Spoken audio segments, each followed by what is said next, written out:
up your engine! All right, don't say I didn't tell you so. Talk about bad quality in GM, what do you think? Well, they're going to make electric cars. Maybe they'll make them better.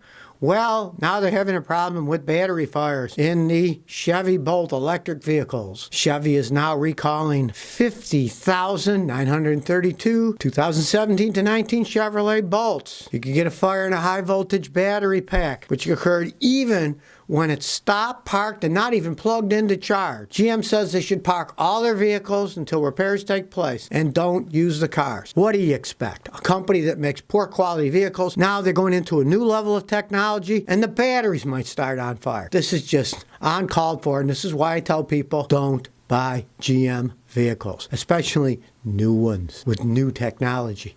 They can't even make the old technology. They have transmissions that are leaking fluid in their regular cars. Do you think they're going to do a good job in electric cars? I don't think so, and this kind of proves it. Now, of course, to save money, they had the batteries made by LG Chem in South Korea. Batteries comes to South Korea. Obviously, you got a cheaper deal there. They're not making them right. I'm not a big fan of Korean vehicles to begin with. Now, I'm certainly not a fan of Korean electric vehicles if that's where they're making batteries and they don't work right. And these aren't even ultra high capacity. These are like 60 kilowatt hours. It's almost 100 in Teslas or even more. Now, GM says that the 2020 Bolt uses a different battery cell design that's different, so they're not recalling those yet. But who knows what's going to happen. People's cars have started on fire. Some people got injured by smoke inhalation. So if you do want one of these, you're going to have to park it and not drive it. Great. You paid all that money for a car. Now you can't even drive the thing. You can imagine how long it's going to take GM to fix the problem too, probably. If I owned one of those and I couldn't drive it, I would demand GM to rent me a car free until they fix the stupid thing. So if you got one of those and that happens, demand that. They want to build these things, they're going to have to stand behind the thing. Stuck their neck out and made electric cars, didn't make them right. If you own one of these things, demand a rental car until they fix it. It's their problem. They didn't build them right. They say, park it and don't drive it. Fine. Let them rent you a car until that's done. And if they're not going to do that, rent a car. Keep the bill, then sue them for the rental car reimbursement. These things often happen over the years. I've had customers where, oh, we're not going to fix that free, say the dealers. A while later they do. They have to reimburse the people who paid for it. So if you do have to rent a car, get the receipts, make them pay for it. Dark Lotus 25 says, I've been watching your videos a long time. I got the ECM and negative battery cable replaced and the mechanic can't program it because he needs a code from the aftermarket alarm system. What can I do to get this code? This is a very good example for everyone out there. Modern cars come with alarm systems on it. A 2014 Maxima already had an alarm system in it. Never put an alarm system on top of another alarm system, which somebody obviously had done. You didn't know it. You bought the car used. You had no idea it had done. It just creates an absolute mess. If I were you, I would say to the Nissan dealer, could you just disconnect the other alarm and just use the factory alarm and leave it at that? Because these companies that are aftermarket alarm, they don't know what's going on. They don't know what happens from one system to another system. It can be an absolute disaster. I would personally just have the old one put back in. If they can disconnect the alarm system, just disconnect it. And then if later you want a professional to put it in that knows what they're doing and can give you all the codes, go ahead and do it that way. But the best thing for everybody to learn here is never put an alarm system on top of an alarm system that already exists. Because I've had customers do that in the past. They told them to me and I said, you know your car's got an alarm system when it was built and somebody else put another one on top of it. And I would always disconnect the new one and go back to the old ones. That's the best thing to do because you don't want two alarm systems. It just creates a gigantic mess. It's like on your computer. If you have one antivirus system when you buy a computer and then you want to put a better one on like Norton, you have to erase the original one before you can install the other one. Today, it's smart on a computer. It'll say, okay, we need to erase this, yes, yes, and then it'll get rid of the old program, put the new one on. But you don't want to put two alarm systems in one car. Big mistake. As Dezit says, I got a 2010 Scion, 85,000 miles. The fuel gauge never reaches full. It reaches the empty after 100 miles. What's the problem? What happens is somehow your fuel sending unit in the tank has gone bad. Now, in American cars, it can be a real pain in the butt because you got to drop the whole tank, take it apart. It's an absolute insane job. But in a Toyota, you take out the back seat. Scion's made by Toyota.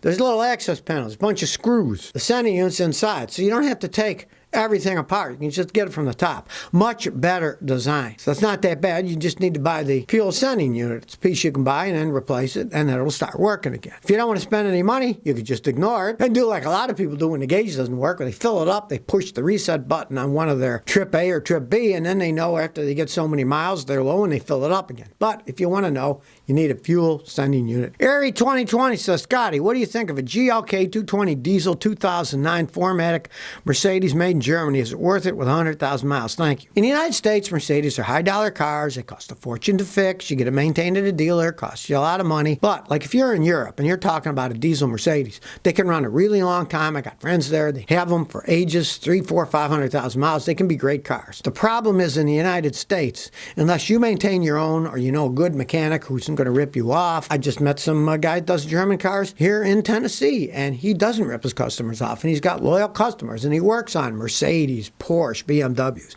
He knows what he's doing, and he's happy to help his customers out. But if you're going to go to the dealer, they're going to ream you in the United States at Mercedes. That's the problem. The cars themselves, made in Germany, and the diesels are pretty well-made cars. There's no arguing that. In the United States, getting them fixed, unless you know somebody or find somebody. And there are guys, like I already found a guy. I've been here 2 weeks in Tennessee, and I found a guy who knows how to do German stuff, and he's got a whole list of customers and works on officers' cars at the 101st Airborne. Fine. If you find a guy like that, you can go ahead. But most people don't know that in the United States or can't find somebody. Iona says, I have a Daihatsu, and they make a master cylinder repair kit. Can use this to fix the brake master cylinder. You can if you're a very good mechanic with your hands and you don't mind a little bit of gambling. Back in the day when I was young, guys did rebuild stuff because they didn't have much money and they wanted to save money. There's two problems with doing that today. Back in the day when I was a young mechanic, the cylinders were made out of cast iron. Pretty strong stuff. Seals would wear out, you'd replace. Most modern vehicles, the cylinders are made out of aluminum. Cast aluminum is a lot softer than cast iron. And if that aluminum's worn, you put a seal kit in, it won't last long, might not work at all.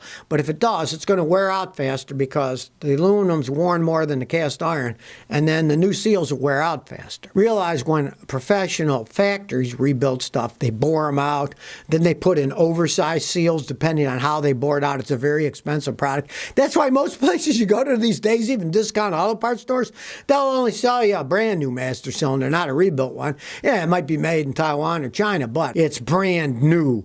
It's not a rebuilt one, because rebuilding them correctly with aluminum is a very, very expensive product. It's actually cheaper to just build new ones in China than it is to rebuild the old ones, because that aluminum, you can't just put a steel kit. You do, it's probably going to leak soon, because aluminum's too soft. Cast iron, yeah, you could, but aluminum, nah. Doesn't rebuild all that well. RM Direct says, I have a 2005 Volkswagen Passat, 1.8 turbo, 120 kilometers, no coats. I had a muffler delete and resonator delete. Will this damage my engine or overall performance? All right. Those things are designed with the muffler and the resonator for the airflow, so the computer can set the air-fuel ratio perfectly, and that's going to mess with it over time. Race cars don't have them, right? Well, guess what? Race cars are reprogrammed by experts who know what they're doing. If you can find an expert that knows how to tune a Volkswagen, have it done right away. It can lead to things like running too rich, running too lean, often running too lean. Running too lean can eventually hold your pistons, burn them out. Try to find a guy who knows Volkswagens that can reprogram it, because you can't just do that stuff and drive them. That's why you see so many people, they do muffler and resonator deletes, and then later you hear them backfiring all the time